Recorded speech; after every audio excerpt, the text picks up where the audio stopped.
Okay.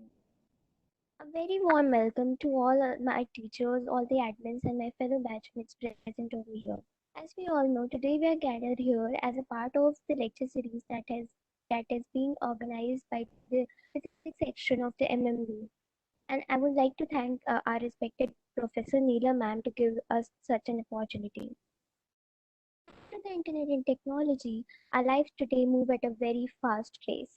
We are constantly adapting and learning new ways to do things and demanding innovation. But without research, our demands would have gone completely unanswered.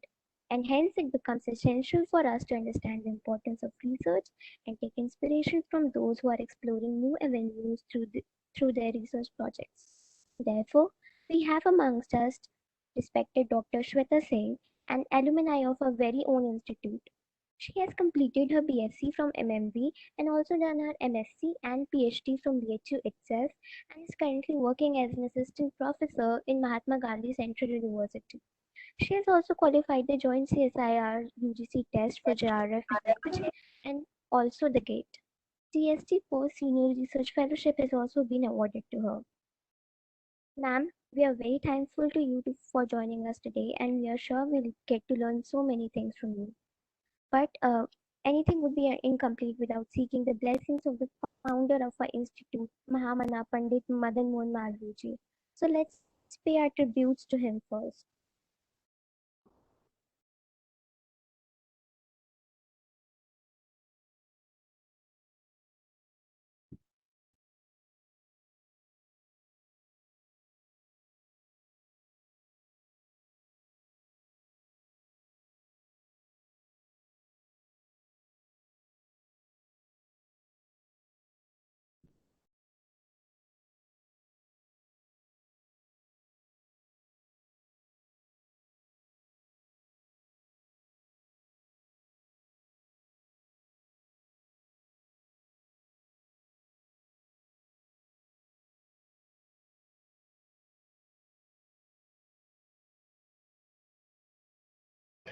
Ma'am आप mute हैं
Now, without any further ado, I would request you, ma'am, to please begin with your talk.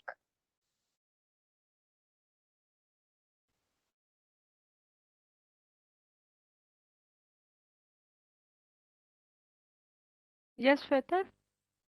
Yes, ma'am. Yes, start, please. Okay. Respected ma'am and my dear friends, good evening to all of you. It's my great opportunity that I got a chance to share my research work with you guys. So, without wasting time, I'm going to start my talk.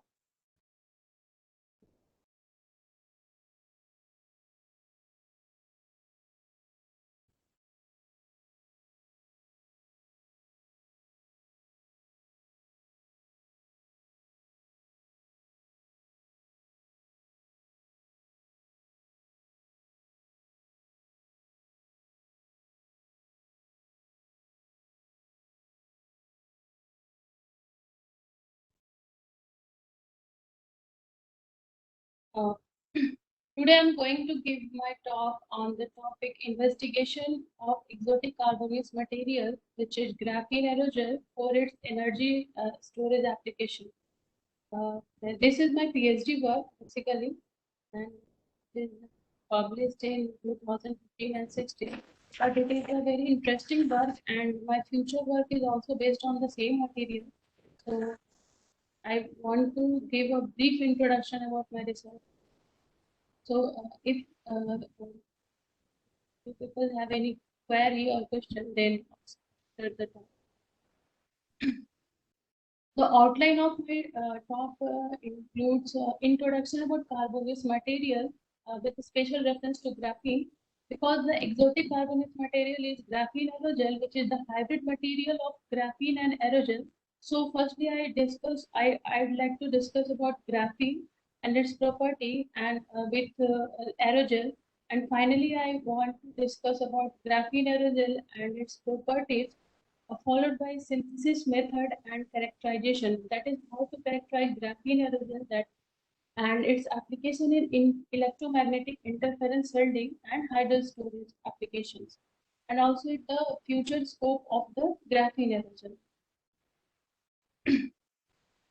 As we know, there are lots of allotropes of carbon, and the well-defined allotropes of carbon are diamond, graphite, fluorine, carbon nanotube, and graphene. The main focus of today's talk is on graphene, which is a two-dimensional honeycomb structure of carbons, carbon-carbon double bond structure. Also, graphene is also known as the mother of all graphitic material. Uh, it is a two-dimensional hexagon lattice of carbon, and the carbon atoms are sp2 hybridized. Uh, why we call graphene as the mother of all graphitic material? The pictorial representation in the present slide clearly reveals that when we talk about zero-dimensional material, that is fullerene or C60, graphene can be wrapped to form fullerene or buckyballs or C16. And when we talk about the one-dimensional material or graphitic material, which is carbon nanotube, then if we roll down, if we roll the two-dimensional graphene sheet, then it becomes the carbon nanotube. And the stacking of graphene sheet forms graphite. So from the 2D structure of graphene, we can form zero-dimensional buckyballs or fullerene, one-dimensional carbon nanotube, or three-dimensional graphite. So that is why it is called the mother of all graphitic materials. It has also some exceptional properties, like it has very high specific surface area, which gives the ease of functionalization. It is a non-toxic material, low-cost material, and its mechanical stability is very high. That is, its Young modulus is ranging between 0.5 to 1 terapascal, and its tensile strength is also 130 gigapascal.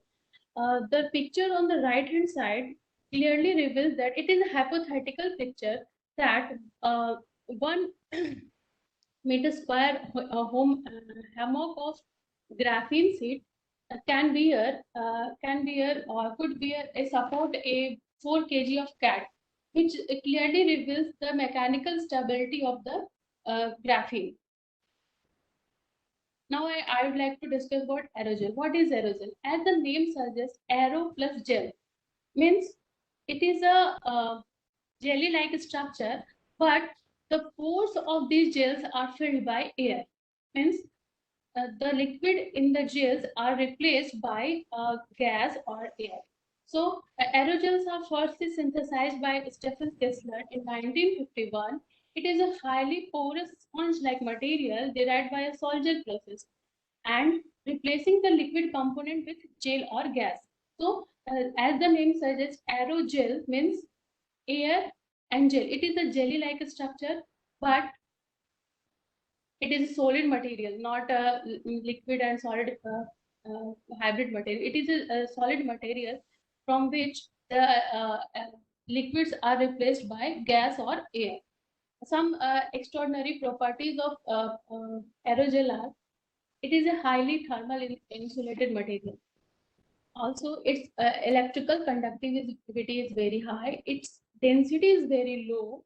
Hence, it is a lightweight material because of its low density and high surface area. Also, its mechanical stability is very good. That is, you can see in the right hand picture that it can bear a brick on that is it's 1,000 times heavier than the weight of the aerosol. So its mechanical stability is also very good. Now in the present part, I am preparing graphene aerosol, which is the hybrid of graphene and aerogel. So it is also very important, and it has also some tremendous properties like some research on graphene aerosol shows that it is the lightest material, which is its density is at 0.03 meter cube, and graphene. Chinese scientists shows that the graphene aerosol is 7 times lighter than air and can be balanced on a blade of grass. A figure clearly reveals that it is a lightweight material, and it is a three-dimensional material. Also, the graphene aerosol can be comprised as a three-dimensional structure of graphene sheet cross-linked by chemical linkage such as covalent carbon bond, and the 90% of the cross-linking are covalent sp2 bonds. So, as we know that the covalent bond is the strongest bond, so due to the presence of covalent bonds in the graphene aerosol, its mechanical stability is very high. Also, some exceptional properties of graphene aerosol. Graphene aerosol is incredibly elastic, returning to its original shape after being compressed. Means if we press graphene aerosol, then it regains its shape very easily. That is, elastic nature of graphene aerosol is the graphene aerosol has a low density material. That is, density lies between 0.1 to 0.03 gram per centimeter cube. Its super low density also makes it highly absorbent. It is an absorbent material if which absorbs oil or organics very easily. The graphene aerosol has a pore volume of 2 to 6 centimeter cube per gram. Its surface area is very high. Lots of research work in material science are based on the high surface area materials, because high surface area materials are feasible for lots of applications, like in case of hydrogen storage, supercapacitor, batteries, and EMI shielding, also sensors and etc. So surface area is the main point of in case of graphene aerosol. It's a high surface area, and this surface area is also enhanced by using some chemical activation. The graphene aerosol has a bulk electrical conductivity of ranging between 50 to 100 Siemens or more. It is a good conductor. Its electrical conductivity is very high. Now, for the synthesis of graphene aerosol, the intermediate process is drying. As we have earlier discussed that the gel from the aerosol, the liquid compound are removed, and they are filled with gas. So the drying process of graphene aerosol is the key point of fundamental approach for the synthesis of graphene aerosol. So there are lots of methods for drying the graphene aerosol, like at room temperature drying, freeze drying, and supercritical drying. Among these drying process, supercritical drying is the best, because in supercritical drying, there is an absence of surface tension or capillary stresses. Because due to the presence of surface tension and capillary stresses, the pores of the aerosols or graphene aerosols are shrink when the liquids are transformed into gas. So in case of supercritical drying, as the name suggests, supercritical drying means beyond the critical point of any supercooled liquid. In case of supercritical drying, in my present work, I have used liquid CO2. Liquid CO2 is a supercooled liquid, and its critical temperature pressure is 33 degrees centigrade and 75 atm pressure. So beyond this temperature and pressure, we are drying the aerosols. So there is no loss of any pore size or diameter That is why we get the high surface area and microporous structure of the aerogel. From the pressure temperature diagram, it can be easily visualized that in supercritical drying, the critical point of the working fluid are avoided direct liquid gas transition in case of direct drying or freeze drying. The right hand side figure shows the setup for the supercritical dryer, which is locally fabricated in our PHU lab. Now I'd like to discuss about the protocol for the synthesis of graphene aerogel. In the synthesis of graphene aerogel, we have chosen two types of solution: solution A and solution B. Solution A is comprised of the deionized water solution of graphene oxide. For the synthesis of graphene aerogel, uh, uh, first or the precursor material is graphene oxide. Graphene oxide can be also synthesized in a laboratory, or it can be purchased from the market. So the solution of graphene oxide and deionized water are sonicated for 24 hours, and the solution B is comprised of resorcinol, formaldehyde, and a catalyst sodium carbonate, and in deionized water it is also sonicated for few hours, like half an hour or 1 hour. Then solution A and solution B are mixed in a particular molar ratio, and these mixture solution are kept in a furnace at 85-degree temperature for aging of the gel for 3 days. After 3 days, we take out the gel, which is organic gel, and it is supercritically dried in presence of liquid CO2 to form organic aerogel or RF PET gel. Then the pyrolysis of the organic aerogel is done at high temperature in nitrogen atmosphere. The temperature chosen here is 1050 degrees centigrade for 3 hours to get the final product, which is graphene aerogel. The pictorial representation of the reaction mechanism of the graphene aerogel. Here is the resorcinol, which is C6 2OH group on the benzene ring, formaldehyde HCHO, and the graphene oxide, followed by some catalyst. Catalyst is sodium carbonate and supercritically dried to get GORF aerogel, and after pyrolysis we get graphene aerogel. Now, as synthesized material, that is graphene aerogel, are characterized by using structural microstructure and a spectroscopic characterization. For the structural characterization, we use XRD, axial diffractometer. The XRD pattern, figure A shows the representative XRD pattern of graphene aerogel. From the figure A, we conclude that the as synthesized graphene aerosol are amorphous in nature, because there is a hump nature of the XRD clearly reveals that the graphene aerosol synthesized in the present study is amorphous in nature. Also, some hump-like peak at the 2 theta values of 42 degree shows that there is a graphitic nature of graphene aerosol. Figure B shows the representative Raman spectroscopy of graphene aerosol. The intensity of D band and G band are almost equal. So the G band corresponds to the graphitic nature of the graphene aerosol. Also the D band, the intensity of D band shows that there are many junctions formed between the 3D structure of the graphene aerosol, which also called as defects for the graphene aerosol. Figure C shows the representative FTI spectra of graphene aerogel.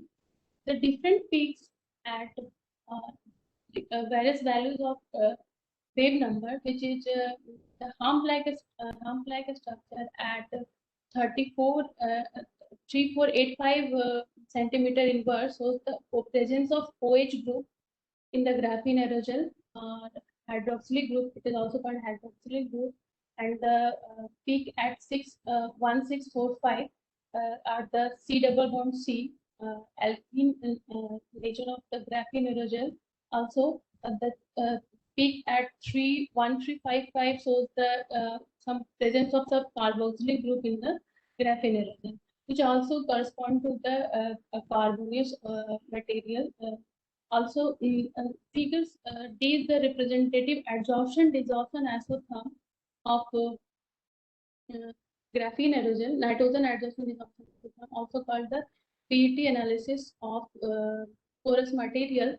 The adsorption desorption isotherm from the result of adsorption desorption isotherm, we concluded the surface area of the synthesized graphene aerogel is 516 meters square per gram, and and the pore volume is 0.48 centimeter cube per gram. The which also shows the high surface area and the porous nature of the material. IV characteristic is basically done for the analysis of electrical conductivity of the material. The electrical conductivity of the as synthesized graphene aerogel in the present study is found to be 130 Simon per meter, and the precursor material, which is graphene oxide, figure A shows the IV characteristic of the graphene oxide. So in this case, the electrical conductivity of the graphene oxide is 85 Simon per meter, which is lesser than the conductivity of the graphene aerogel. The reason behind this is that uh, uh, between some junction of the graphene aerogel, there is a reduction of the resistivity. So in case of graphene aerogel, we get a higher electrical conductivity. The present figure shows the SEM, that is scanning electron microscopy and transmission electron microscopy micrograph of the as synthesized graphene aerogel. Figure A and B represent the SEM images of the graphene aerogel at low and high magnification. Figure A shows the stacking nature of the graphene aerogel, that is the 3D structure. Also, from figure B, we can conclude that the graphene aerogel synthesized in the Freudian study is transferred for the electron beam. Also, from TEM micrograph, we can reveal that paper-like structure, that is wrinkled structure, is clearly visible in figure C, which is the representative of the graphene aerogel. Also, at low magnification, the wrinkled structure are clearly visible. Now, the first application which I and in is the electromagnetic interference shielding. G as an electromagnetic shielding material. So why we need electromagnetic shielding material? As we know, there are lots of sources for the electromagnetic interference. Like from figure, it is clearly reveals that mobile phone, uh, transmission from towers, and many electronic devices. So these electronic interference are shielded by using porous material. So the pictorial representation of the proposed mechanism for the shielding material of graphene aerosol as the EMI shielding material.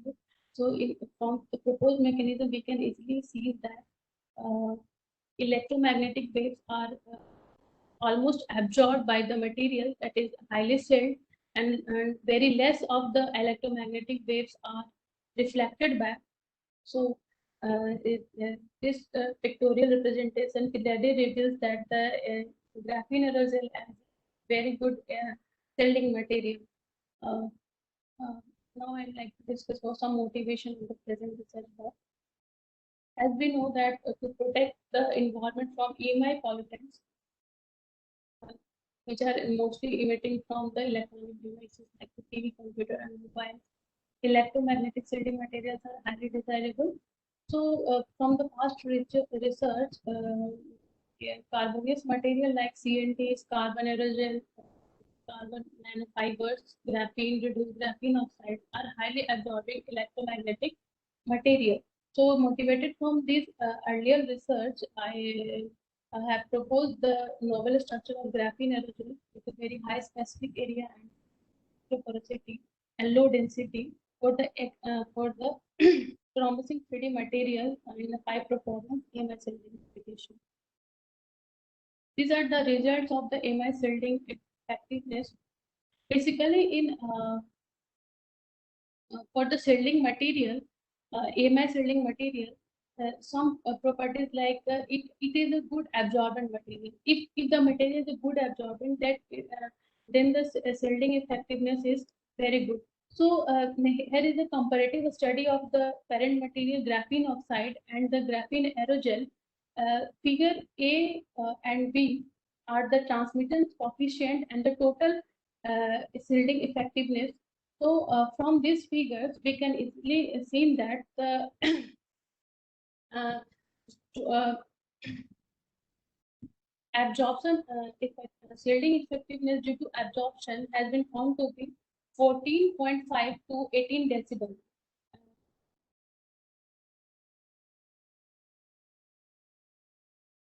In figure F, clearly from figure F we can clearly see that the the shielding effectiveness due to absorption. Shielding effectiveness due to absorption.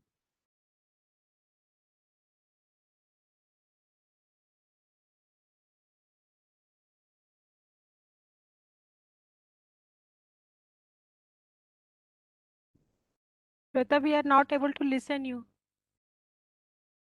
Ma'am, हाँ, now it's Yeah, okay. हाँ, figure A B हम लोगों ने सुना था, E F नहीं सुन पाए हम, क्या what you are saying? Ma'am ये जो सेल्डिंग इफेक्टिवनेस के बारे में जो मैं बता रही थी वहां तक की आवाज आ रही थी। बात ये तुम्हारी आवाज चली गई थी ना, इसलिए कह रही हूँ। में आई थी हाँ ठीक है।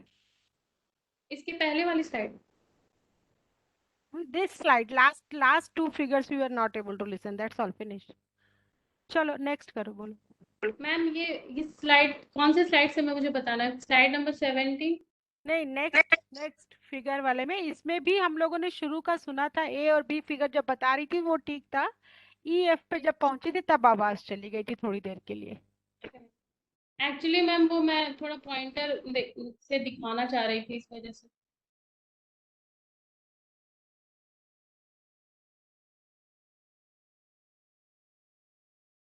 Figure F shows the absorption effectiveness of the graphene aerogel. From this, we can easily see that the shielding effectiveness due to absorption has been found to vary from 14.5 decibel to 18 decibel, which is which is very good as compared with the parent material, which is graphene oxide. In case of graphene oxide, we can see that the absorption shielding effectiveness due to absorption is almost uh, 4 to 5 decibel. Thus, the total effectiveness achieved in case of graphene aerogel is 20 decibel, which is very good result in case of AMI shielding material. This pictorial representation for the proposed mechanism of AMI shielding for graphene aerogel. Here is the graphene aerogel which is synthesized by me in the laboratory. I conclude the present talk that demonstrate the microwave shielding properties of the 3D GA derived from graphene aerogel. The microstructure clearly represents the 3D structure of the high purity graphene aerogel, and the surface area is found to be 516 meters square per gram. Also, the shielding effectiveness, which is 20 decibel at 0.2 gram in the frequency range of 12.4 to 18 gigahertz as compared to the conventional or pristine GEO. The microporosity of the GEO provides a better polarity with good absorption capacity. Also, the present result of AMI shielding GEO offers a new analog to the graphene in the form of graphene for the next generation AMI shielding application.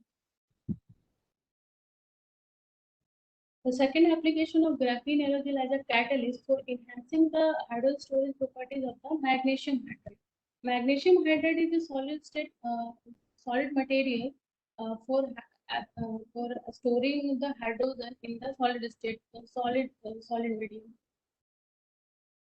Firstly, I would like to discuss about the why magnesium hydride as a hydrogen storage material.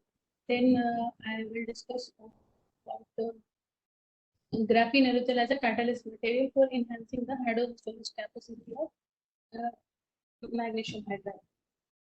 So magnesium hydride is out of various solid state hydrogen storage material. Magnesium hydride is the front running candidate. Why?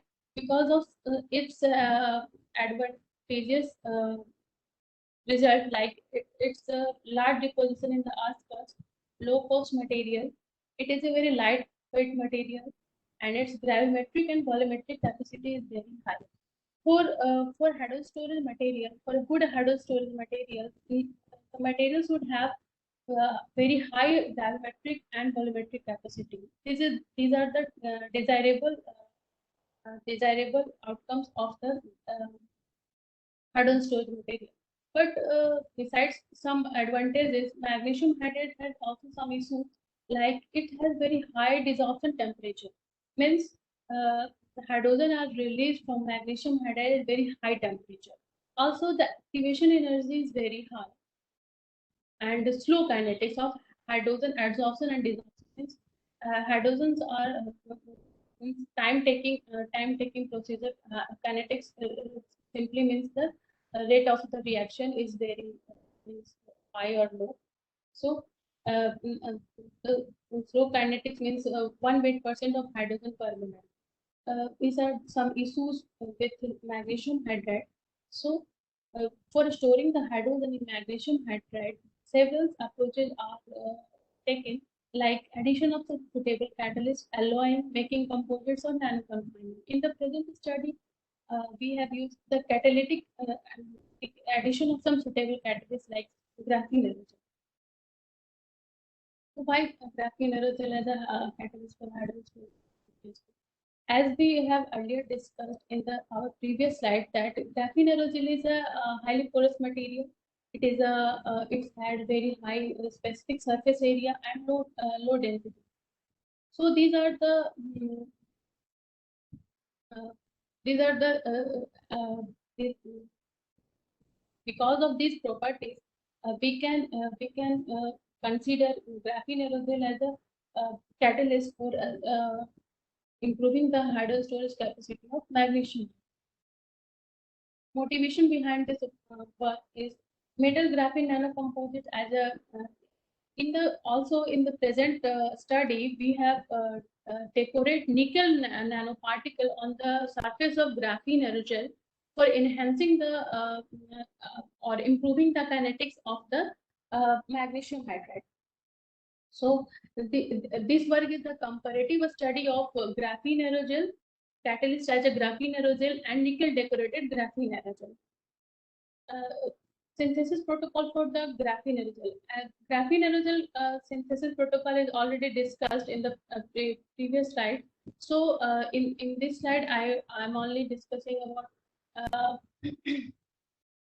nickel decorated graphene aerogel. How nickel decorated graphene aerogels are prepared. Graphene aerogel and nickel for preparing for synthesizing the nickel decorated graphene aerogel, we have taken nickel nitrate hexahydrate as a source for nickel nanoparticle with graphene aerogel and in a fixed molar mass ratio. The said mass ratio of nickel and Ga was thoroughly discussed in acetone and ultrasonicated for 2 hours. After that, the solution are kept in the oven at 60 degrees for 8 hours. Then the dried powder of the heated are heated at 400 degrees centigrade at 3 hours under argon atmosphere. And for the complete reduction of Ni, the mixture were again heated at 350 degrees centigrade under hydrogen atmosphere to get the final yield nickel decorated graphene. again the graphene aerogel and nickel decorative graphene aerogel are characterized through structure, microstructure, and a spectroscopic characterization. And figure A and B are the XRD pattern, representative XRD pattern of the graphene aerogel and nickel decorated graphene aerogel respectively. Figure A clearly reveals the graphitic or amorphous nature of the graphene aerogel, and figure B shows the peak-like structure, which is due to the presence of nickel nanoparticle on the surface of graphene aerogel. Also, the FCC structure of the nickel nanoparticle, metallic nickel nanoparticle, are clearly shown from the XRD pattern. That is the 111 plane, 200 plane, and 220 plane clearly reveals that the nickel nanoparticles are face-centered cubic in nature. Also, the same representative same micrograph of the graphene aerogel and nickel decorated graphene aerogel. The stacking of the graphene aerogel are clearly visualized from the same micrograph as shown in figure A, and the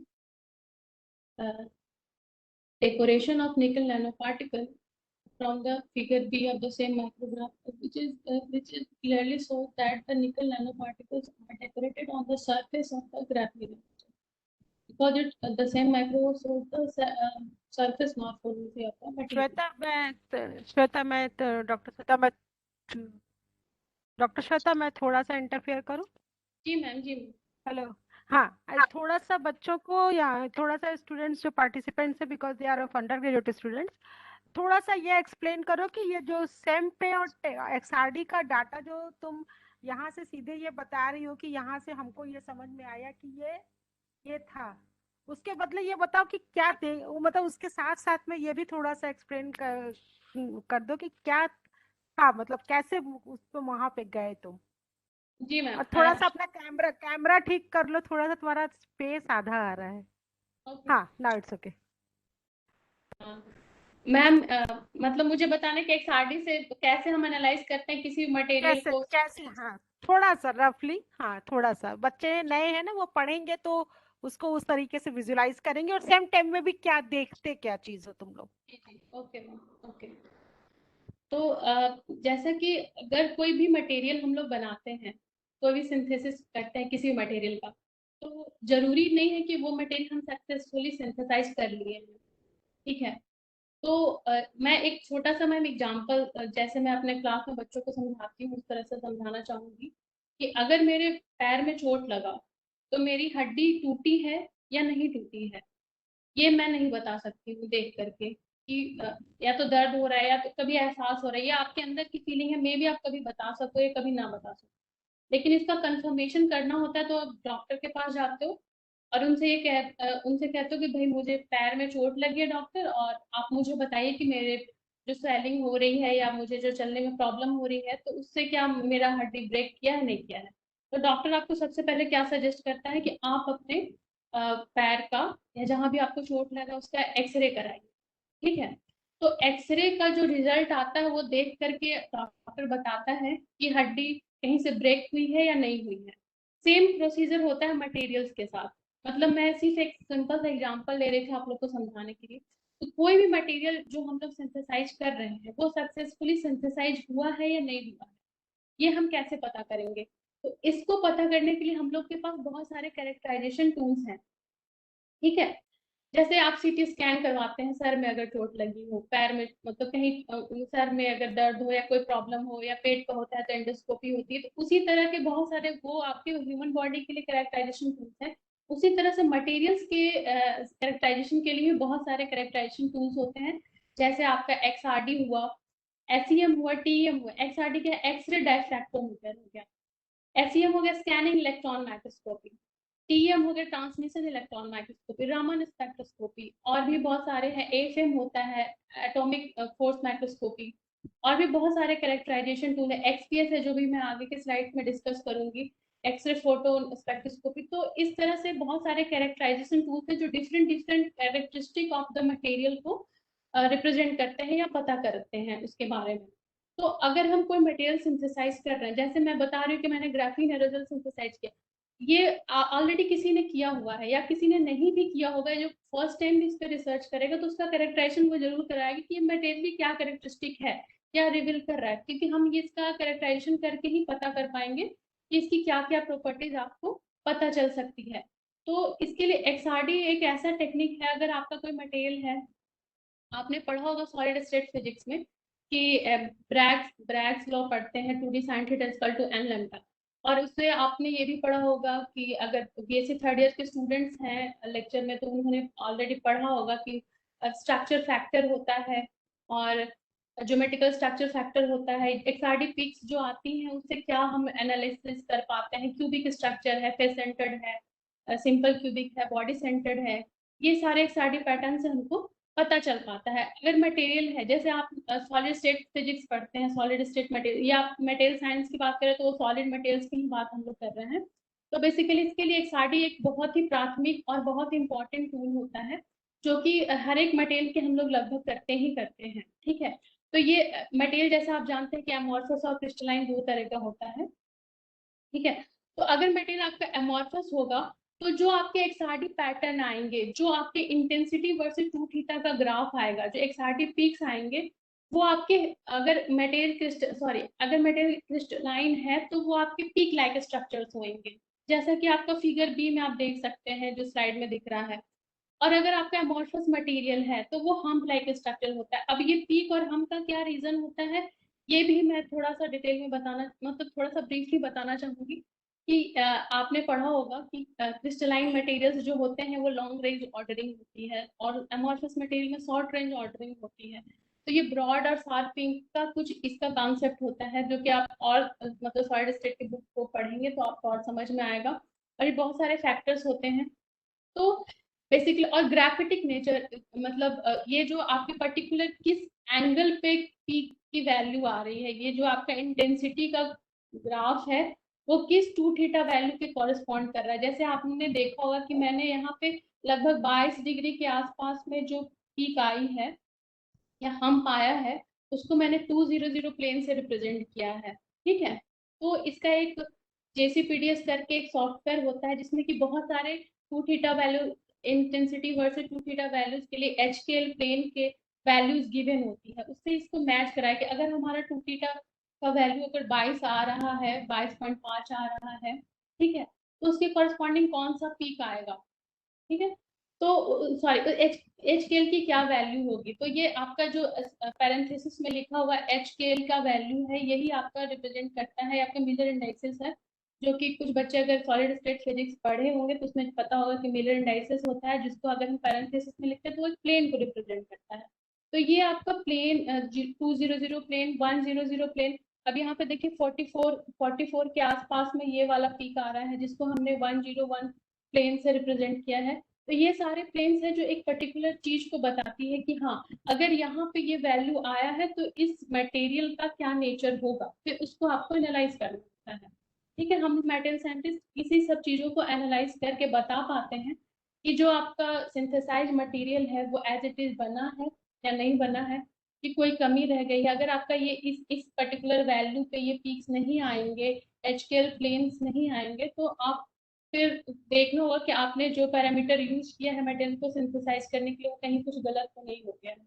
ठीक है, तो ये इस तरह से हम लोग XRD pattern के बेसिस पे, अब जैसे मैं अगर निकल डेकोरेटेड ग्राफीन एरोजल की बात करूं, तो आप देख सकते हैं कि यहाँ पे निकल की पीक्स आई हैं 111 प्लेन, 200 पे, और ये different different values of 2 theta पे आया है। तो ये इसको आप बोल सकते हैं कि ये क्रिस्टलाइन नेचर है मटेरियल का, प्लस ये जो 111 है, जैसे ऑल इवन ऑल ऑड, मतलब एचकेएल की वैल्यू अगर ऑल इवन होती है या ऑल ऑड होती है तो बताते हैं कि वो एफसीसी स्ट्रक्चर को कॉरेस्पॉन्ड करता है। तो आप यहाँ देख सकते हैं कि एचकेएल यहाँ पे 111 है, तीनों के तीनों ऑड है, 200 है, तीनों इवन है, 220 है, ये भी तीनों इवन है। तो ये ऑल इवन ऑल ऑड का मिक्सचर है, मतलब एफसीसी स्ट्रक्चर को कॉरेस्पॉन्ड कर रहा है। तो इस तरह से आप एक्सआरडी के बेसिस पे आप बता सकते हैं कि मटेरियल का क्या नेचर है। अब हम लोग बात करते हैं अगर एसईएम और टीईएम इमेजेस की, तो जैसा कि नाम सजेस्ट कर रहा है, स्कैनिंग इलेक्ट्रॉन माइक्रोस्कोपी। तो ये सरफेस को स्कैन करता है, मटेरियल के सरफेस को। ये हम लोग को सरफेस, इसको हम लोग बोलते हैं सरफेस मॉर्फोलॉजी बताता है, किसी भी मटेरियल की सरफेस की क्या मॉर्फोलॉजी है, वो स्कैनिंग इलेक्ट्रॉन माइक्रोस्कोपी के बेसिस से हम लोग बता पाते हैं। इसमें बहुत सारी चीजें होती हैं। तो बेसिकली अगर आपका मटेरियल के सरफेस पे आपने कोई डेकोरेशन किया, मान लो कि मैंने यहाँ पे निकल को डेकोरेट किया है ग्राफीन एरोजल के सरफेस पे, तो हम यहाँ पे स्कैनिंग इलेक्ट्रॉन माइक्रोस्कोपी के मदद से ये बता पाएंगे कि क्या हमारा निकल कायदे से डेकोरेट हुआ है कि नहीं। इसके लिए एक और चीज होती है जो मैंने यहाँ पे स्लाइड में शो नहीं किया है। देखिए यहाँ ईडीएक्स मैम करा, मतलब ईडीएक्स मेथड होता है जिसमें आप एलिमेंटल एनालिसिस कर पाते हैं। एलिमेंटल एनालिसिस मतलब अगर हमारा निकल है, निकल के साथ मैंने आयरन भी अगर मिलाया होता, तो आपके डिफरेंट डिफरेंट एलिमेंट के लिए डिफरेंट डिफरेंट कलर के स्पेक्ट्रोस्कोपी मिलेगा आपको एलिमेंटल, और वो उससे आप बता पाएंगे कि आपका कौन सा एलिमेंट कितने कंपोजिशन में अवेलेबल है उस मटेरियल के अंदर। ठीक है, तो ये सरफेस की मॉर्फोलॉजी बताती है कि सरफेस आपका किस तरह का है। ये 3D स्ट्रक्चर भी बताता है जो स्कैनिंग इलेक्ट्रॉन और ट्रांसमिशन इलेक्ट्रॉन माइक्रोस्कोपी, जैसा कि नाम सजेस्ट कर रहा है ट्रांसमिशन, यहाँ पे इलेक्ट्रॉन का ट्रांसमिशन होता है मटेरियल के अंदर। ये मटेरियल के अंदर इंटरनल प्रॉपर्टी को भी बता पाता है। जैसे कभी कभी हम लोग एसईएम की मदद, सॉरी टीएम की मदद से, ये आपका टीएम माइक्रोग्राफ है, तो मैं ग्राफीन के लिए जो टीएम माइक्रोग्राफ आता है, अगर आपने मटेरियल, मान लो ग्राफीन बनाना काफी टफ होता है, अगर आप लैब में बनाते हो तो एक दो बार में नहीं ही बनता है। डिजर्टेशन में भी मुझे ये काम मिला था ग्राफीन ऑक्साइड का सिंथेसिस करना, तो काफी टफ हुआ था शायद मुझसे उतना अच्छा ग्राफीन, क्योंकि अगर ग्राफीन ऑक्साइड बनेगा तो वो फ्यू लेयर ग्राफीन होता है, एक लेयर, दो लेयर, तीन लेयर, इतने तक हम ग्राफीन बोलते हैं। बाकी अगर स्टैकिंग हो जाती है, जैसा कि मैंने पहले स्लाइड में बताया था, जब स्टैकिंग हो जाती है ग्राफीन लेयर्स की, तो वो ग्राफाइट ऑक्साइड हो जाता है, वो ग्राफीन नहीं रहता है। तो बेसिकली फ्यू लेयर ग्राफीन बनाना काफी टफ होता है।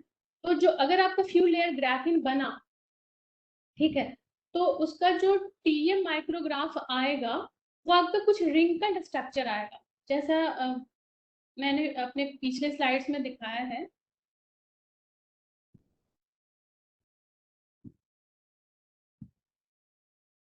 ये देखिए, ये जो इमेज सी है, ये देखिए ऐसा लग रहा है कि पेपर को अगर हम मोड़ दें और फिर पेपर को फैला दें, तो उसमें जो रिंकल्स आते हैं वो उसी तरह का आपका सेम स्ट्रक्चर टीएम माइक्रोग्राफ आता है आपके ग्राफीन एरोजेल, सॉरी ग्राफीन का, और ग्राफीन एरोजेल का भी लगभग उसी तरह का आता है। ठीक है, तो ये जो ये क्यों होता है रिंकलिंग, क्योंकि अगर सीड्स, अगर मोनोलेयर होता है ग्राफीन का, तो उसमें जो थर्मल वाइब्रेशन बहुत ज्यादा होता है, बहुत ज्यादा थर्मल वाइब्रेशन की वजह से यहाँ रिंकल स्ट्रक्चर हम लोग को ग्राफीन सीड के केस में मिलता है, और सेम हम लोग को ग्राफीन एरोजेल के केस में मिलता है। तो यहाँ पे इलेक्ट्रॉन बीम ट्रांसमिट होता है। साथ साथ में अगर आप ट्रांसमिशन इलेक्ट्रॉन माइक्रोस्कोपी यूज करें, तो आप कभी कभी पोर साइज के बारे में भी, अगर मटेरियल आपका पोरस नेचर का है या कुछ, तो वहां पे आप देखिए यहाँ पे कुछ लेयर्स होते हैं, हाई रेजोल्यूशन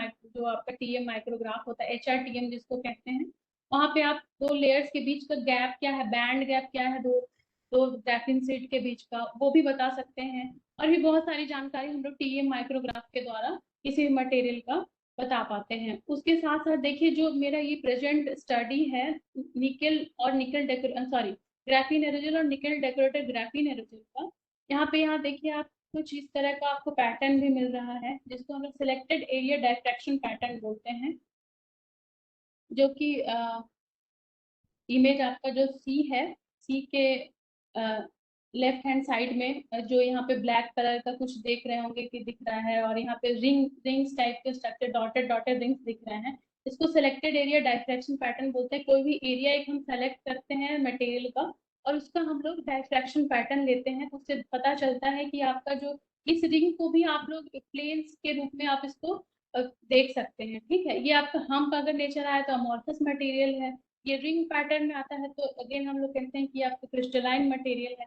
उसके साथ साथ अगर निकल डिस्ट्रीब्यूटेड है तो वो होमोजेनियसली डिस्ट्रीब्यूटेड है कि नहीं, एग्लोमरेट तो नहीं किया है मटेरियल के अंदर, दो दो निकल जाके एक जगह जुड़ तो नहीं किया है। तो इस तरह की जानकारी हम लोग टीएम माइक्रोग्राफ से प्राप्त कर पाते हैं। मैम और कुछ डिटेल में बताएं। Thank you Shweta. और अगले ग्राफ में भी ना यही चीज थोड़ी समझाना, क्योंकि they are students, undergraduate students, तो वो डाटा से ज्यादा ये समझना चाहेंगे कि कैसे पढ़ते हैं उस डाटा को। जी मैम। जी टेक्स्ट में भी थोड़ा सा। जी मैम, अगर आप बोलेंगे तो मैं किसी एक दो चार character, actually ma'am third year के स्टूडेंट्स को तो शायद स्पेशलाइजेशन लेने के बाद उन लोग को पढ़ना भी होगा। सिलेबस में हम लोगों ने भी पढ़ा था मैम, PHU में, नहीं, मतलब BSc में। यहाँ first year, second year, third year तीनों रहता है, जी तो जी हाँ इसलिए थोड़ा सा जी मैम, एक ग्राफ इसमें लेके समझाते हैं। कहेंगे मैं लेक्चर ये दे तो सकती हूँ। हाँ हाँ, थैंक तो यू। ये कैरेक्टराइजेशन टूल्स हैं कुछ, और इसी तरह से ये XPS स्पेक्ट्रा है, एक्सरे फोटोन स्पेक्ट्रोस्कोपी है बेसिकली। इसमें हम लोग बेसिकली क्या बताते हैं, जैसे मैंने निकेल को ग्राफीन एरोजेल पे डेकोरेट किया, तो क्या निकेल और ग्राफीन एरोजेल के बीच में कोई बॉन्डिंग बनी है, या वो फिजिकल बस अटैचमेंट हुआ है, या कोई बॉन्ड के थ्रू जुड़ा है। तो chemical state of any material को हम लोग XPS के द्वारा बता पाते हैं। तो XPS में बेसिकली क्या होता है, बाइंडिंग एनर्जी के कॉरस्पॉन्डिंग, देखिए ये डिफरेंट डिफरेंट बाइंडिंग एनर्जी है। जैसा आप देख सकते हैं कि Y एक्सिस पे इंटेंसिटी है और X एक्सिस पे बाइंडिंग एनर्जी वैल्यूज है। तो ये डिफरेंट डिफरेंट बाइंडिंग एनर्जी के कॉरस्पॉन्डिंग हम लोग डिफरेंट स्टेट ऑफ निकल को बता पाते हैं, ठीक है। तो ये बेसिकली अगर आपका फिजिक्स में और अगर आप मटेरियल साइंस में आप रिसर्च कर रहे हैं, तो आपको फिजिक्स के साथ साथ थोड़ी सी केमिस्ट्री भी अच्छी करनी पड़ती है। मुझे नहीं पता सारे बच्चों का रहता है, क्योंकि BSc तक तो आप फिजिक्स केमिस्ट्री मैथ पढ़ के आते हैं, मतलब इंटर तक, और उसके बाद BSc में आप पर्टिकुलर फिजिक्स पढ़ रहे हैं।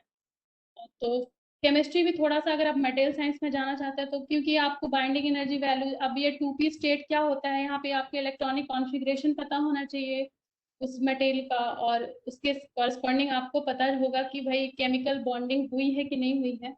तो यहाँ पे जैसा कि ग्राफीन एरोजेल, निकल डेकोरेटेड ग्राफीन एरोजेल में भी कार्बन है और ग्राफीन एरोजेल में भी कार्बन है।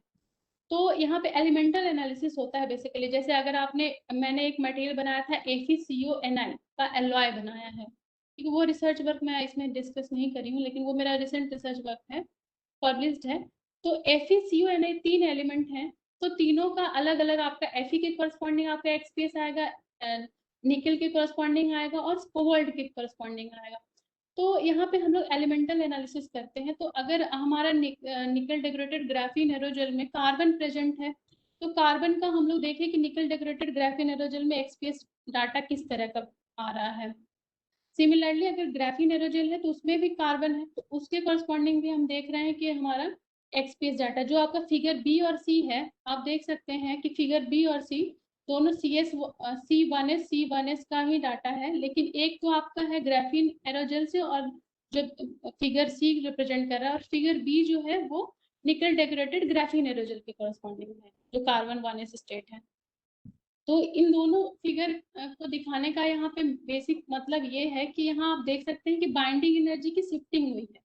बाइंडिंग एनर्जी की शिफ्टिंग क्लियरली रिवील कर रहा है कि ग्राफीन और निकल डेकोरेटेड, सॉरी, ग्राफीन एरोजेल और निकल डेकोरेटेड ग्राफीन एरोजेल के बीच में, निकल और ग्राफीन एरोजेल के बीच में केमिकल बॉन्डिंग बनी है, ठीक है।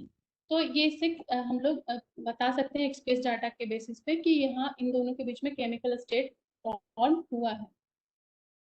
अब कैरेक्टराइजेशन हो गया, तो हम ये कैरेक्टराइजेशन के बेसिस पे बता दिए कि हमारा सक्सेसफुली सिंथेसाइज हो गया प्रेजेंट मटेरियल। तो अब उसको हम लोग एज अ कैटलिस्ट यूज कर रहे हैं MgS2 के साथ। तो MgS2 के साथ किस तरह से किया गया है उसको यहाँ पे हम स्लाइड के थ्रू बताने की कोशिश किए। The synthesis protocol of GA and NiGA catalyzed MgS2। तो कैसे हम सिंथेसिस करते हैं MgS2 को। ये कैटलिस्ट, जैसा आप सभी जानते होंगे, कैटलिस्ट का मेन काम क्या होता है। कैटलिस्ट क्या काम करता है, रेट ऑफ रिएक्शन को फास्ट कर देता है। मान लीजिए अगर कोई भी काम, जैसे मैम हम लोग के लिए कैटलिस्ट का काम करती है, वो आप जैसे क्लास में पढ़ाई करते हो, हाँ, घर पे पढ़ते हो कोई भी नया टॉपिक, तो हमें 2 घंटे में समझ में आया, ठीक है, हमने उसको बार बार रीड किया तो हमें शायद 2 घंटे में समझ में आया। और अगर वही चीज क्लास में मैम पढ़ा रही हैं, तो वो आधे घंटे में हमें समझ में आ गया। मतलब क्या, रेट ऑफ रिएक्शन फास्ट हो गया, मैम हम लोग के लिए कैटलिस्ट का काम करती। ठीक है मतलब ये होता है, कैटलिस्ट का काम होता है रेट ऑफ रिएक्शन को फास्ट करना, बेसिकली ये काम होता है। और उसके साथ साथ इस प्रेजेंट स्टडी में क्या हुआ है, रेट ऑफ रिएक्शन के साथ साथ जो आपका डिसॉर्प्शन टेम्परेचर के लिए, जो डिसॉर्प्शन टेम्परेचर बहुत हाई था MgS2 का, कैटलिस्ट मिलाने के बाद उसका कौन सा डिसॉर्प्शन टेम्परेचर कम हो गया है, साइक्लिबिलिटी बढ़ गई है। मतलब वो कोई भी मतलब चार्जिंग डिस्चार्जिंग टाइम होता है जैसे सुपर कैपेसिटर में, उस तरह से हाइड्रोजन स्टोरेज के केस में होता है एडजॉर्प्शन डिसॉर्प्शन, मतलब हाइड्रोजन को कितनी जल्दी एडजॉर्ब कर रहा है, कितनी जल्दी डिसॉर्ब। तो उसका भी एडजॉर्प्शन डिसॉर्प्शन काफी लंबा चला, मतलब साइक्लिबिलिटी बढ़ गई है। तो कैटलिस्ट बेसिकली यहाँ पे जो ग्राफीन एरोजल और निकल डेकोरेटेड ग्राफीन एरोजल है, वो दोनों को हमने एज ए कैटलिस्ट यूज किया है मैग्नीशियम हाइड्राइड के साथ, और देखा कि रिजल्ट पे क्या असर पड़ता है। अगर सिर्फ और सिर्फ यहाँ पे देखिए कंपेरिजन किया जाता है, तो हमने बिना कैटलिस्ट का मटेरियल लिया, कैटलिस्ट के साथ मटेरियल लिया, और हमने दूसरा कैटलिस्ट भी बनाया है जो निकल डेकोरेटेड के साथ। तो इसलिए आप देख सकते हैं यहाँ पे 3 एरो है। पहली बार MgS2 को बॉल मिल किया गया है 5-8% ग्राफीन एरोजेल के साथ 24 आवर। ये बॉल मिलर एक होता है प्लानेटरी बॉल मिलर, ये भी एक इक्विपमेंट होता है लैब में, जिसमें हम लोग किसी भी दो मटेरियल को, जैसे आप मिक्सर ग्राइंडर समझ लीजिए, और उसका वो थोड़ा वाइड रूप होता है, इसमें RPM, जैसे आप वॉशिंग मशीन में देखते हैं कि वो RPM हम लोग सेट करते हैं, ठीक है। तो उसी तरह से बॉल मिलर के भी RPM होता है। यहाँ पे हमने 250 RPM पे बॉल मिलर को सेट किया था, और यहाँ 5 ATM हाइड्रोजन प्रेशर लिया था बॉल मिल्स के अंदर, ठीक है। तो ये सारे मटेरियल्स को, और फिर as it is ball MgS2 जो हमने लिया उसको भी बॉल मिल किया, MgS2 को Ga के साथ बॉल मिल किया, Ga which is graphene aerogel, and निकल डेकोरेटेड ग्राफीन एरोजल के साथ MgS2 को बॉल मिल किया। सेम पैरामीटर सब तीनों केस में सेम रहा है। अब हम देखते हैं कि इससे हाइड्रोजन एडजॉर्प्शन डिसॉर्प्शन टेम्परेचर या उसके काइनेटिक्स पे कोई फर्क पड़ा है कि नहीं। तो ये रिजल्ट है, ये ग्राफ है जिसको आप इजिली देख सकते हैं। इसको मैंने टैबुलेटेड फॉर्म में नेक्स्ट स्लाइड में लिखा है। तो अ, ये देखिए हाइड्रोजन डिसॉर्प्शन वर्सेस टेम्परेचर का ग्राफ है। ये ब्लैक वाला ग्राफ है, वो शो कर रहा है बॉल मिल्ड MgS2 को। रेड ग्राफ से शो कर रहा है आपके MgS2 कैटलाइज विद ग्राफीन एरोजन, और ब्लू ग्राफ जो है वो शो कर रहा है MgS2 catalyse with 5-8% of nickel decorated graphene एरोजन। तो हम देख सकते हैं ग्राफ से कि as it is ball milled MgS2 का जो डिजॉर्प्शन, कौन से डिजॉर्प्शन मतलब कहाँ से वो शुरू हो गया डिजॉर्प्शन, मतलब H2 को कहाँ से रिलीज करना शुरू किया है, वो आप देख सकते हैं कि इसका जो आंसर डिजॉर्प्शन टेम्परेचर है वो लगभग, ये अगर इसको सही से प्लॉट किया जाए तो वो आपके लगभग आपका 350 से एबव, यहाँ पे देख सकते हैं बॉल मिल्ड MgS2 का जो onset desorption temperature 358 degree centigrade है। उसी तरह से जीए के साथ जब कैटेलाइज किया गया MgS2 को, तो उसका ऑक्सीडाइजेशन टेम्परेचर 260 के आसपास है। एंड सिमिलरली अगर MgS2 को कैटेलाइज किया गया निकल डेकोरेटेड ग्राफीन एरोजन से, तो उसका लगभग आपका 221-22 के आसपास ऑक्सीडाइजेशन टेम्परेचर आता है, जो यहाँ पे टेबल में लिखा हुआ है, मेंशन किया हुआ है, ठीक है। तो देख रहे हैं कि जो कैटलिस्ट हमने मिलाया था निकल डेकोरेटेड ग्राफीन एरोजल का, वो अपना काम कर रहा है, डिजॉर्प्शन टेम्परेचर को कम कर दिया, मतलब कम टेम्परेचर पे ही ये हाइड्रोजन को डिजॉल्व करना MgS2 शुरू कर दिया। सिमिलरली हम लोग अब इसका रीहाइड्रोजनेशन देखते हैं कि रीहाइड्रोजनेशन काइनेटिक्स क्या है। काइनेटिक्स मतलब कितने टाइम पे ये अगेन हाइड्रोजन को एब्जॉर्ब कर ले, एब्जॉर्ब नहीं एड्जॉर्ब और एब्जॉर्ब में दोनों में फर्क होता है। देखिए यहाँ पे एडजॉर्प्शन और डिसॉर्प्शन, एडजॉर्प्शन में बेसिकली जो हाइड्रोजन एटम है वो एटम और मॉलिक्यूल दोनों के फॉर्म में घुस सकता है, लेकिन जो एब्जॉर्प्शन होता है वहाँ पे हाइड्रोजन एटम ही एब्जॉर्ब होता है जाके इंटरस्टिशियल में, और यहाँ पे सरफेस होता है, या फिजियोजॉर्प्शन फिनोमेना होती है बेसिकली। तो यहाँ पे आप देख सकते हैं कि जो ब्लैक वाला ग्राफ है ये आपका as it is ball milled MgS2 के लिए है। तो इसके केस में जो हाइड्रोजन का रीहाइड्रोजनेशन मतलब हाइड्रोजन एड्जॉर्ब हो रहा है, वो उसका वेट परसेंट जो है, अगर हम वेट परसेंट देखें तो ये आपका 2 के आसपास है। उसी तरह से और ये अगर हम एक एक फिक्स टाइम, मान लो कि हम 2 मिनट में देखना चाह रहे हैं, 2 मिनट में हम देख रहे हैं कि कितना हाइड्रोजन को एब्जॉर्ब किया है डिफरेंट डिफरेंट मटेरियल। यहाँ तो 3 मटेरियल आपका, एक बॉल्ड मिल्ड MgS2 है, MgS2 कैटालाइज्ड बाय Ga है, और MgS2 कैटालाइज्ड बाय NiGa है। ठीक है, तो आप देख सकते हैं कि 2 मिनट में अगर हम ऑब्जर्व कर रहे हैं तो जो बॉल्ड मिल्ड MgS2 है वो 1-1.5% के आसपास ही हाइड्रोजन को एब्जॉर्ब किया है। वेट परसेंट कहने का मतलब अपने वेट का कितना परसेंट हुआ ड्रॉप किया है। अगर आपने 5 ग्राम MgS2 लिया है तो उसका जो 1 वेट परसेंट या 2 वेट परसेंट होगा वो क्या होगा, वो आप निकाल सकते हैं। ठीक है, 2/100 कर दीजिए, उसी को वेट परसेंट करते हैं। ठीक, उसी तरह से आप देख लीजिए कि MgS2 कैटालाइज बाई Ga है, वो आपका 2 मिनट में कुछ 5.1 या 2 वेट परसेंट हाइड्रोजन को एब्जॉर्ब किया है। तो अच्छा रिजल्ट है, कैटलाइज वो हुआ है। और उसी तरह से अगर NiGa के साथ देखें तो इससे भी इम्प्रूव रिजल्ट शो कर रहा है, जो कि आप देख सकते हैं कि 5.5 से एवं वेट परसेंट को वो एब्जॉर्ब किया है हाइड्रोजन को।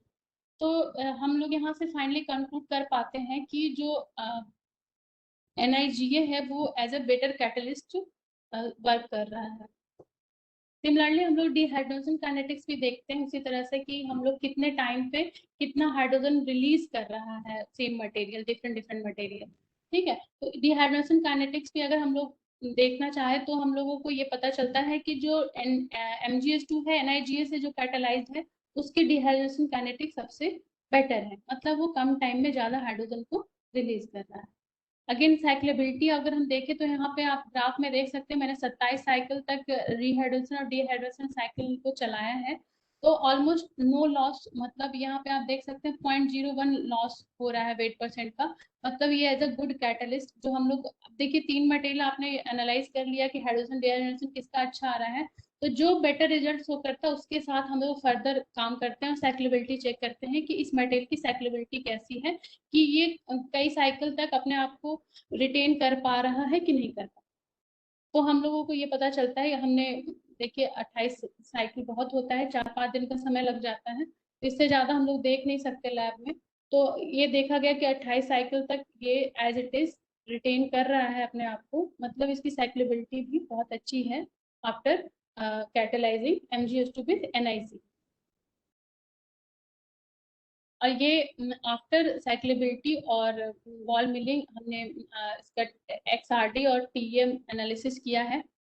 तो XRD और TEM एनालिसिस से हमें ये पता चला कि आप देख सकते हैं फिगर ए जो है वो बॉल मिल्ड MgS2 का है विद कैटालाइज विथ NiGa। इसको बिना रिहेड सिर्फ बॉल मिलिंग करने के बाद हमने इसका XRD डाटा लिया है।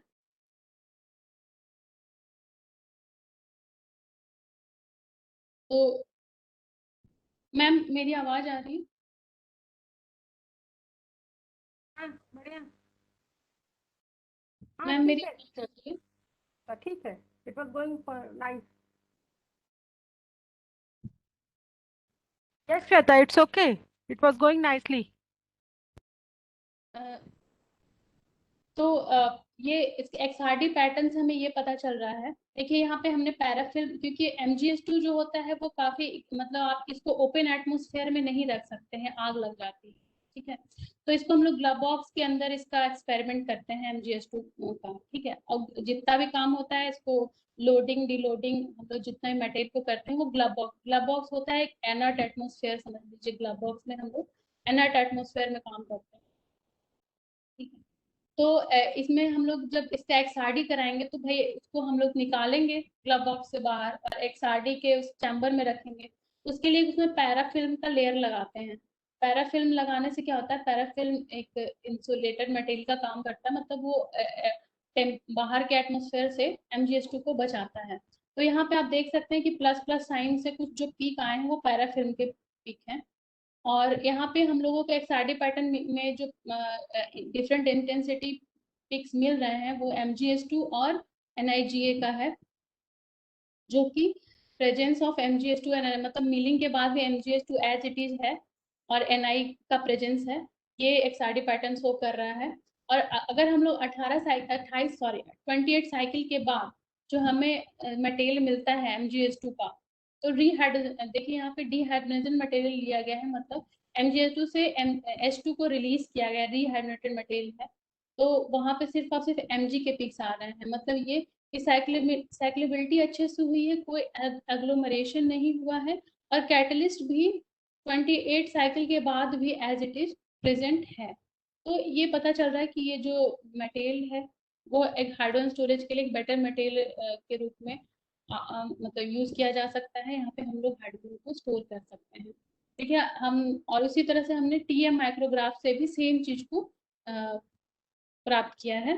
तो ये TM माइक्रोग्राफ और XRD पैटर्न एक दूसरे को सपोर्ट कर रहे हैं, जिससे ये पता चल रहा है कि जो NiGA है वो बेटर कैटलिस्ट के रूप में काम कर रहा है विथ MgH2। ये आपका मतलब पूरा काम खत्म हुआ। अब ये है कि हम हाइड्रोजन स्टोरेज क्यों कर रहे हैं, क्योंकि एज अ फ्यूल हाइड्रोजन को यूज किया जा सकता है। आप जानते हैं कि पेट्रोल और डीजल बहुत महंगा हो रहा है, ठीक है, तो हम लोग अल्टरनेटिव एनर्जी की तरफ दौड़ रहे हैं। अल्टरनेटिव एनर्जी और ऐसा एनर्जी जो कि इन्वायरमेंट को भी कम से कम हार्म करे। तो हाइड्रोजन एक ऐसा एनर्जी के रूप में उभर के सामने आ रहा है जो कि हम लोग को फ्यूचर में, क्योंकि आप जानते हैं कि वाटर 74 या 75% अवेलेबल है अर्थ पे। और वाटर से ही आप लोग मतलब हाइड्रोजन को प्रोड्यूस भी कर सकते हैं बाय मींस ऑफ इलेक्ट्रोलिसिस। आप जानते होंगे कि हाइड्रोजन प्रोडक्शन और स्टोरेज दोनों मेन फैक्टर है। तो स्टोरेज ही सबसे मेन पॉइंट है। प्रोडक्शन तो आसान है, लेकिन उसको हम स्टोर कैसे करें, ठीक है। तो स्टोरेज का भी बहुत सारे मीडियम होता है। हाइड्रोजन को आप लिक्विड सिलेंडर के रूप में गैस के सॉरी लिक्विड के रूप में स्टोर कर सकते हैं, गैस के रूप में स्टोर कर सकते हैं, और सॉलिड में स्टोर कर सकते हैं। तो सॉलिड मीडियम जो होता है सबसे सेफेस्ट मीडियम होता है एक मोड से दूसरे मोड तक पहुंचाने के लिए, ठीक है। तो इसलिए ज्यादातर रिसर्च जो हो रहा है हाइड्रोजन स्टोरेज में वो सॉलिड स्टेट मटेरियल पे हो रहा है।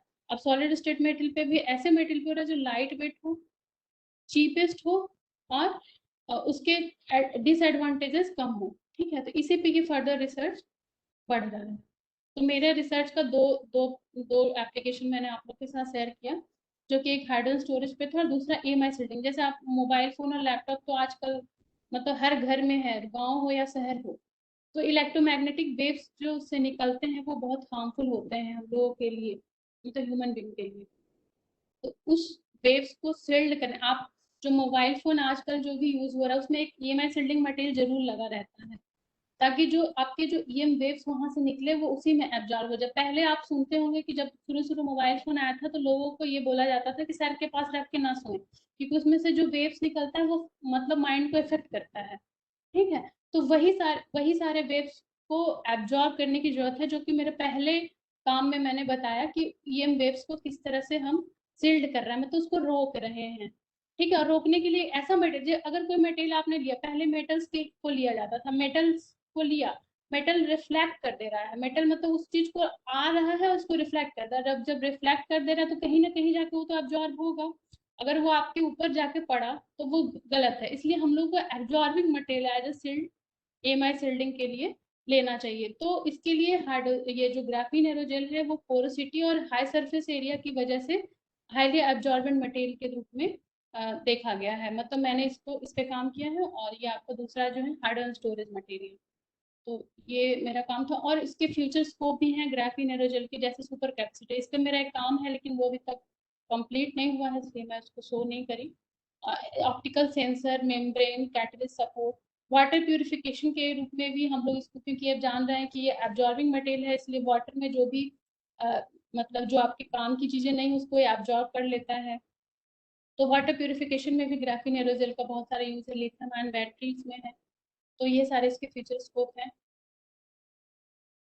Thank you. मगर you have given a very nice talk, Shweta.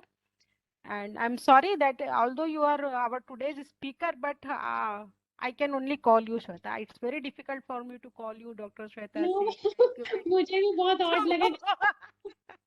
so for me you are still my student, so I am taking that privilege and calling you Shweta.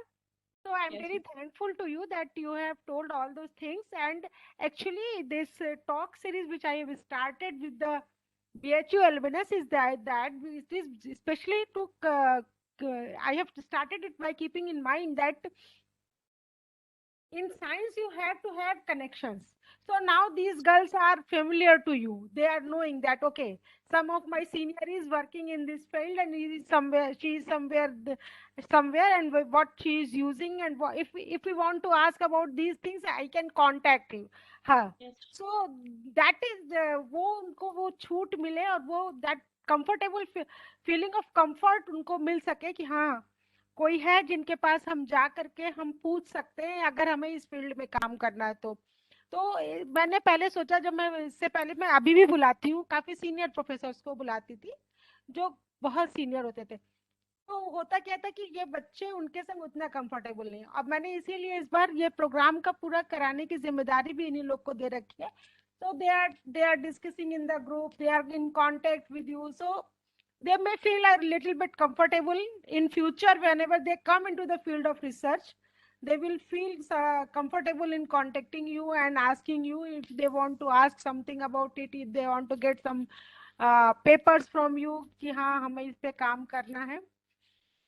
So I'm really thankful, Shweta. For me, it's really such a nice feeling. मैं इन बच्चों से भी यही कहती हूँ कि teacher का success तभी है जब उसके बच्चे कहीं अच्छी जगह पे हो। तो तुम लोगों को देख करके मुझे सच में बहुत खुशी होती है, and I feel really great कि हाँ you all are my student, and so I'm really thankful कि you have given so much time on Sunday. I have to waste your disturb.